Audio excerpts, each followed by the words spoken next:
Hi friends, నేను మీ కిర్రాక్ experiments. నాకు ఎప్పటి నుంచే డౌట్ అండి, మనం బర్త్డేలకు వాడతాం కదా స్ప్రే, అది దాని లోపల ఏదో సౌండ్ వస్తూ ఉంటుంది టకా టకా అని.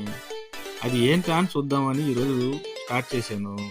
పోస్తూ ఉంటే అయ్యి బాబోయ్ చూడు ఎలా పొంగుతూ ఉందో. ఇది చాలామంది కళ్ళల్లో పడినా ఏం కాదంటారు, కానీ పిల్లలకి దూరంగా ఉండటమే మనం మంచిది. ఎలాగెలా కోసేద్దామని ఒక సైడ్ పడతానే ఉంది, అయినా కానీ ఏం కాంప్రమైజ్ కాలే. చివరికి అలా కోసి తీసినాను. ఈ లోపల ఎలా ఉందో చూద్దామని. మీరు చూడండి,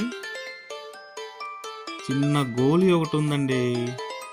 ఈ గోలీ మనం మామూలుగా పిల్లలు ఆడుకుంటారు కదా, ఆ టైప్లోనే ఉంది. ఎలాగోలా నాకున్న డౌట్ క్లారిఫై చేసుకున్నాను.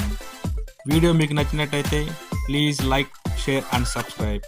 మీకు కావాల్సిన వీడియోస్ అయితే కామెంట్ రూపంలో చెప్పండి, నేను తెలియజేస్తాను. మళ్ళీ కలుద్దాం. బా.